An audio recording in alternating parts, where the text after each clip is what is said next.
James Carter's life was a blueprint of precision. At 42, the Seattle architect had crafted a world as steady as the steel frames he designed. His Capitol Hill home, a modern haven of glass and cedar, hummed with routine, dawn jogs along Puget Sound, black coffee at the corner cafe, and evenings with his wife, Lauren, a 38-year-old marketing executive. Their marriage, though without children, felt like a cornerstone, solid, unshakable. Lauren's sharp wit and warm smile still lit up his days, even after 12 years. But on a rain-soaked November night in 2024, a single moment cracked that foundation. It was 2:17 a.m. when James stirred, the storm outside rattling the windows. Lauren slept beside him, her auburn hair spilling across the pillow. Her phone, charging on the nightstand, buzzed once, then glowed. James glanced over, expecting a work email. Instead, a text from Chris flashed. "Miss you already? Same time tomorrow?" His chest tightened. The words were intimate, illicit. He stared at Lauren, her face serene, and felt a cold dread creep in. Was it a mistake? A colleague? He didn't wake her. James wasn't one for rash moves. By morning, the text gnawed at him. At his downtown office, surrounded by sketches of a new high-rise, he couldn't focus. Lauren had kissed him goodbye as usual, her perfume lingering, but now every memory felt suspect. Her late nights, her client dinners, were they lies? He needed answers, not confrontation. At noon, he called Sarah Voss, a private investigator he'd met through a colleague. Sarah, a former cop with a no-nonsense edge, answered promptly. "Suspicious spouse?" she asked, cutting through his hesitation. "Give me a week. I'll get you the truth." James spent the day in a haze, nodding through meetings while his mind raced. He didn't want to believe Lauren could betray him, but doubt took root. That evening, he cooked her favorite lemon linguine, forcing a smile as she talked about a new campaign. Her laugh was the same, but her words felt hollow. "Late meeting tomorrow?" he asked casually. "Probably," she said, avoiding his eyes. The lie stung. He didn't push, but when she went to bed, he checked her phone. The text was gone, deleted. His suspicion hardened into resolve. Sarah's first report came 2 days later. She tailed Lauren to a Belltown hotel, not her office, after work. Photos showed her with a man, mid-30s, tailored suit, easy grin. They'd lingered in the lobby, her hand brushing his arm. James recognized him, Chris Dalton, a co-worker from Lauren's firm. The images burned, but James stayed calm. "Keep digging," he told Sarah. "I need everything." He wasn't ready to confront Lauren, not yet. He wanted the full scope of her deception, every detail to fuel what came next. The next night, Lauren claimed another late meeting.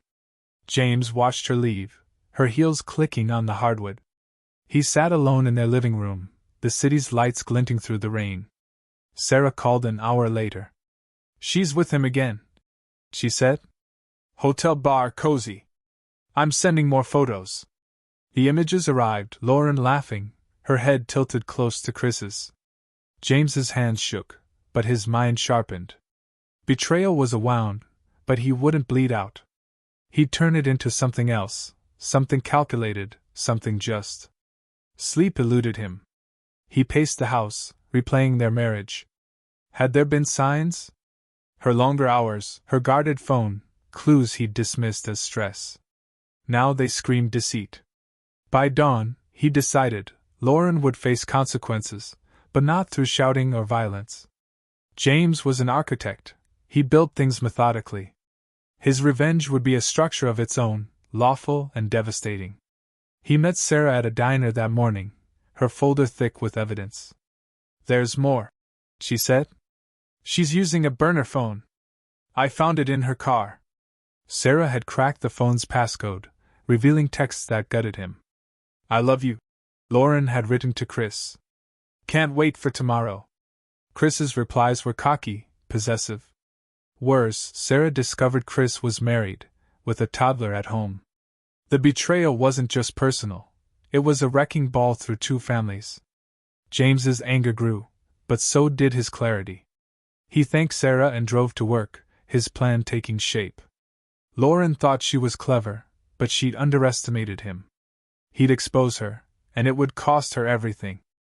Investigation James Carter's world was unraveling, but he held it together with the precision of a man who built skyscrapers.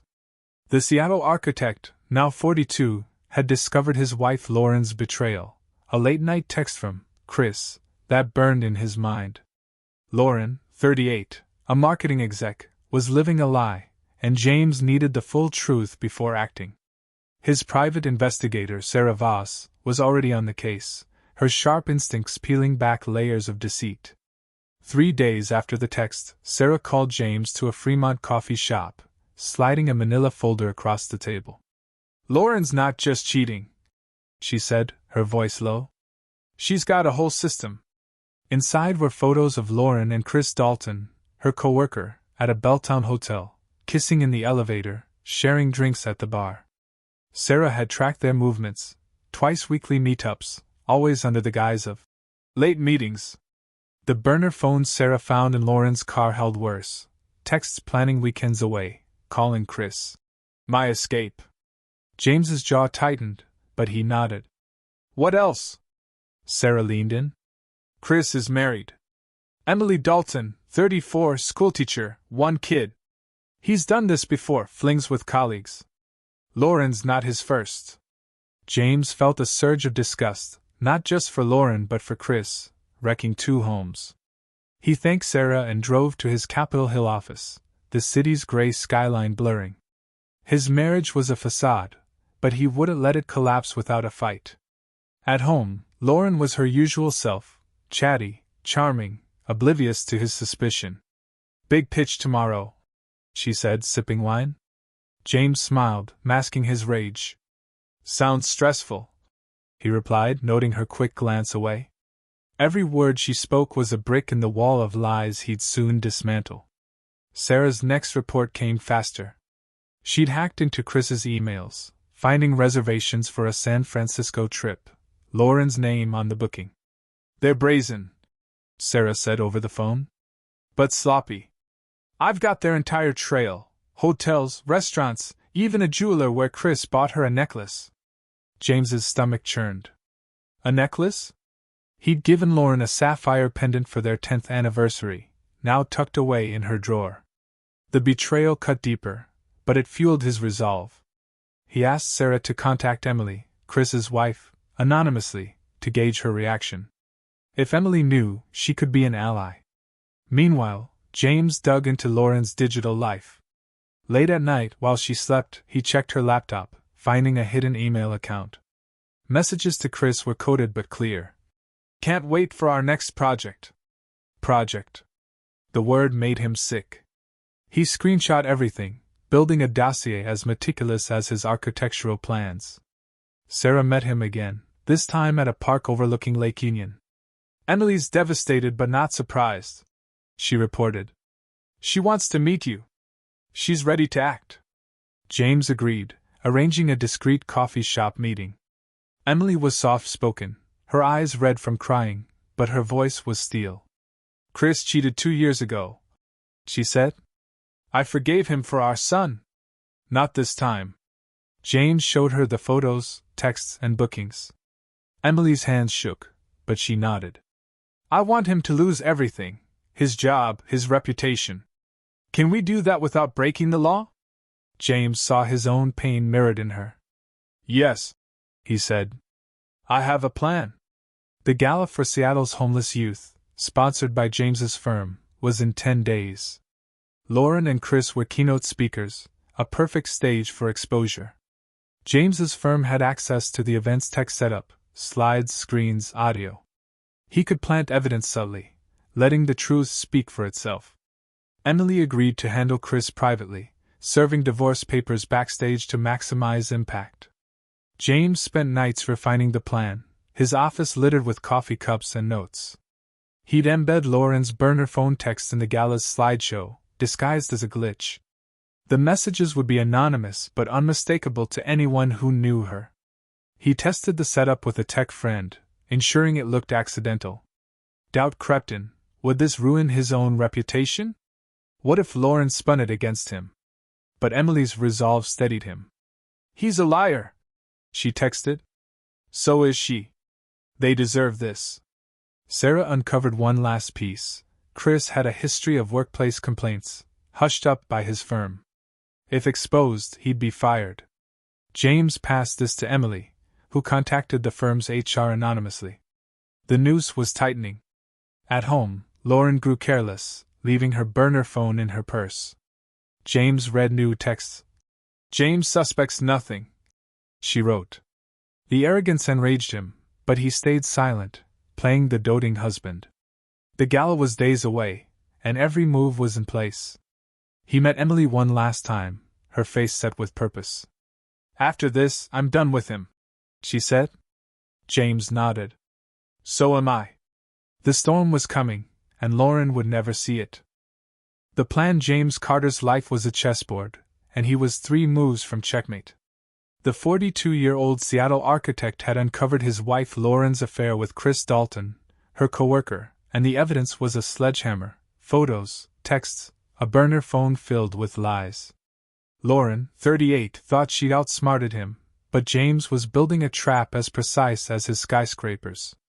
With the help of Sarah Voss, his private investigator, and Emily, Chris's betrayed wife, he'd crafted a plan to expose them at a charity gala for Seattle's homeless youth, an event his firm sponsored. The gala was 6 days away, and every detail had to be perfect. James sat in his Capitol Hill office, the city's lights glinting below, and reviewed the blueprint. The gala's slideshow, meant to honor donors, would glitch, to display Lauren's burner phone texts, anonymous but damning. Emily would confront Chris backstage with divorce papers, ensuring both cheaters faced ruin in one night. It was lawful, public, and devastating. Sarah met him at a diner, her laptop open to a mock-up of the slideshow. It'll look like a tech error, she said, clicking through slides. 3 texts, 10 seconds each, untraceable to you. The messages were blunt. I love you, see, James is clueless, our SF trip can't come soon. James nodded, his pulse steady. And the tech crew? Sarah smirked. Paid to look the other way. They think it's a prank. James had leveraged his firm's influence to secure access, but doubt gnawed at him. What if Lauren twisted the narrative, painting him as vengeful? He pushed the thought aside. The truth was his weapon. At home, Lauren was a master of deception, breezing through dinner with stories of work stress. Big speech at the gala, she said, twirling pasta. James forced a smile. You'll kill it. Her confidence, once endearing, now fueled his resolve. He noticed her burner phone peeking from her bag, careless. Late that night, he read new texts.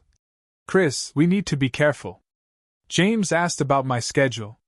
His blood boiled, but he stayed silent, the gala his endgame. Emily called the next day, her voice firm. I've got the papers ready. HR's investigating Chris's past complaints. He's done. James shared a new find.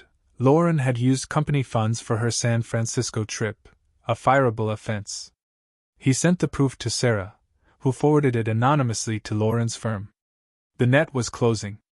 James met his tech friend, Mike, at a bar to finalize the slideshow hack. Mike, a wiry coder, tested the file on a laptop. It's seamless, he said. Slides switch mid-speech, then back to normal. No one'll trace it. James paid him in cash, his heart racing. This was real now. Mike hesitated. You sure, man? This'll blow up her life. James met his gaze. She blew up mine. The day before the gala, Lauren grew jittery, checking her phone constantly. At breakfast, she snapped when James asked about her speech. It's fine, okay? She said, storming out. He wondered if she sensed something, but her texts to Chris showed no alarm. Tomorrow's our night. James's doubt flared again. Could he live with the fallout? He called Emily, who was packing to leave Chris. I'm scared, she admitted. But he lied to our son. I'm done protecting him. Her courage steadied James. He spent the final night alone, the house quiet without Lawrence. Late meeting. Sarah sent a last update. She'd confirmed the gala's live stream would amplify the reveal to thousands online. James rehearsed his role, calm, neutral, just another guest. He'd sit front row, watching Lauren unravel. The plan was airtight, but a new risk emerged. What if Chris lashed out? Sarah had dirt on his temper, a bar fight years ago. James alerted security to watch him, framing it as a precaution. At dawn, he ran along Puget Sound, the cold air clearing his mind. This wasn't just about him, it was for Emily, her son, and every lie Lauren told. He returned home to find Lauren packing her gala dress, oblivious. "Wish me luck," she said, kissing his cheek. "Break a leg," he replied, the words heavy.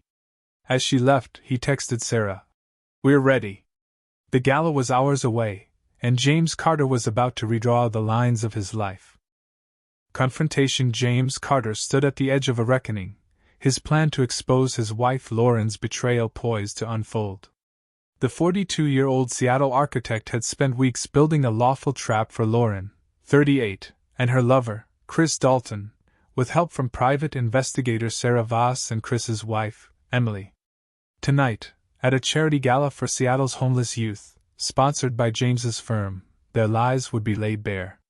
The downtown ballroom glittered with chandeliers, filled with Seattle's elite, philanthropists, CEOs, and media. James, in a tailored navy suit, took his front row seat, his face a mask of calm. Lauren, radiant in a black gown, mingled nearby, oblivious to the storm. Chris, slick in a tux, hovered at her side, their glances too familiar. The live stream cameras hummed, broadcasting to thousands. James's heart pounded, but his resolve was steel. The gala began with speeches, the crowd applauding efforts to fund youth shelters. Lauren was third to speak, her role as a marketing exec tying her to the charity's campaign. James watched her ascend the stage, her smile confident. Behind her, a massive screen cycled donor names. His tech friend Mike, backstage, was ready. As Lauren praised the charity's impact, the screen flickered, a planned glitch. A text appeared, stark white on black. "I love you, C. Can't wait for SF." The crowd murmured. Lauren faltered, her eyes darting to the screen. Another text. "James is clueless." Gasps rippled through the room. A third. "Our secret's safe." The slide snapped back to donor names, but the damage was done. Lauren's face strained of color, her voice cracking as she tried to continue. Whispers spread, attendees recognized her initials, her style. James sat still, his expression neutral, though his pulse raced. Backstage, Emily waited. Chris, slated to speak next, froze as his phone buzzed with Emily's text. "I know everything. Check the green room." He bolted off stage, leaving Lauren alone. In the green room, Emily stood, divorce papers in hand. "You're done, Chris," she said, her voice steady. "HR has your complaints. Your son deserves better." Chris's charm dissolved into panic. "You set me up," he hissed, but Emily walked away, leaving him with the papers. On stage, Lauren stammered through her speech, the crowd's eyes boring into her. She fled mid-sentence, tears streaking her makeup. James caught her glance as she passed, shock, shame, but no plea. The gala host, a quick-thinking MC, smoothed over the chaos, redirecting to the next speaker. Social media was already ablaze, clips of the texts going viral. James sipped his water, the weight of his plan settling. He'd expected catharsis, but felt only a hollow ache. Sarah texted, "Live stream hit 10K views. Their toast." Lauren's firm, alerted to her misuse of funds, was already drafting her termination. Chris's past complaints resurfaced, his job on the line. Emily, now at a hotel with her son, texted James. "Thank you. I'm free." The gala continued, but the mood was electric, attendees buzzing about the scandal. James slipped out early, driving through Seattle's rain-slicked streets. At home, Lauren's absence was stark, her perfume lingered, but her closet was untouched. She texted once. "How could you?" He didn't reply. The truth had spoken. Hours later, Sarah called. Lauren's at a friend's in Tacoma. Chris is crashing with a buddy. They're radioactive, firms won't touch them. James thanked her, then sat in his study, the city's skyline dark beyond the window. He'd won, but victory felt heavy. Lauren's betrayal had cost her career, her reputation. Chris was unraveling, his marriage and job gone. James had orchestrated it all, yet the pain of her lies lingered. He poured a whiskey, staring at their wedding photo. Why hadn't she loved him enough? The question stung, but he pushed it down. Tomorrow, he'd face the fallout, gossip, maybe pity, but tonight, he'd done what was right.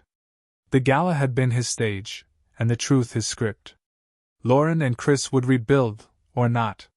James would move on, his conscience clear. Resolution James Carter's revenge had unfolded like a perfectly drafted blueprint, leaving his wife Lauren and her lover Chris Dalton in ruins. The 42-year-old Seattle architect had exposed their affair at a charity gala, using damning texts to shatter their reputations.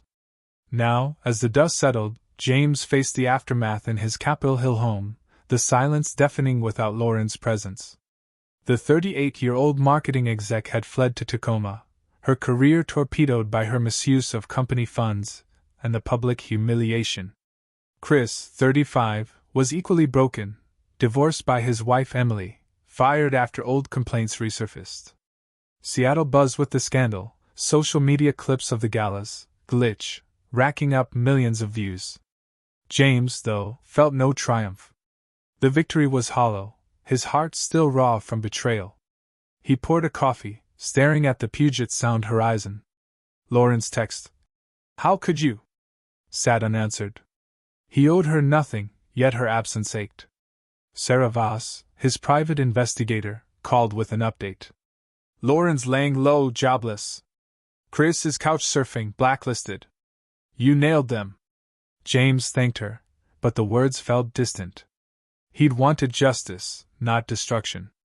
At his office, colleagues whispered, their glances a mix of awe and pity. He ignored them, focusing on a new skyscraper design. Work was his anchor, but the pain lingered. Emily reached out, inviting him for coffee. At a Fremont cafe, she looked lighter, her son at daycare. I'm starting over, she said. You gave me that chance. James nodded, her gratitude a small balm. What's next for you? She asked. He didn't know. The house felt too big, its memories tainted. Days later, Lauren emailed, her tone desperate. I'm sorry, James. I was selfish. Can we talk? He read it twice, then archived it. Her apology was too late, her regret too shallow. He listed the house for sale, its glass walls no longer a sanctuary. A Fremont loft, minimalist and new, became his next step. Moving day was cathartic, boxes packed, Lauren's belongings donated. He kept their wedding photo, not for love but as a reminder, trust was fragile. At the charity, James found purpose. He'd started volunteering, mentoring teens who'd faced their own betrayals, abandonment, lies. One evening, speaking to a group, he said, Pain doesn't define you. Integrity does. Choose it, and you'll rebuild. A kid, 16, approached after.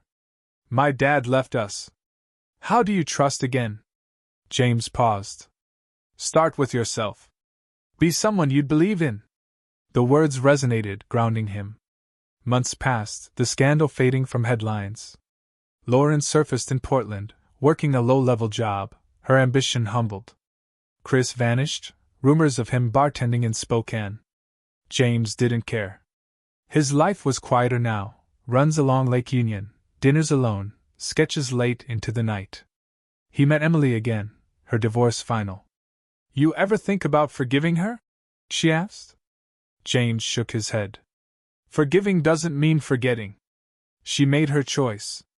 Emily smiled, understanding. The loft became home, its clean lines mirroring his new clarity. He hung a single photo, not of Lauren, but of the charity's teens, grinning at a fundraiser. They were his focus, their resilience inspiring. One night, a teen gave him a drawing, a skyline jagged but hopeful. You said we could rebuild, she wrote. James framed it, a testament to moving forward. Lawrence sent one last email, a year later. I've changed, James. I hope you're happy. He deleted it. Happiness wasn't the goal, peace was. He'd found it in small acts, mentoring, designing, living honestly. Seattle's rains still fell, but they no longer felt heavy. James Carter had lost a marriage but gained a purpose. His revenge had been just, his recovery earned. The past was a closed blueprint, and the future, a blank page he'd draw with care. Betrayal can shake your world. But the truth? It builds a new one. If you felt that, hit like. Subscribe for stories where justice speaks louder than rage. And sometimes silence wins.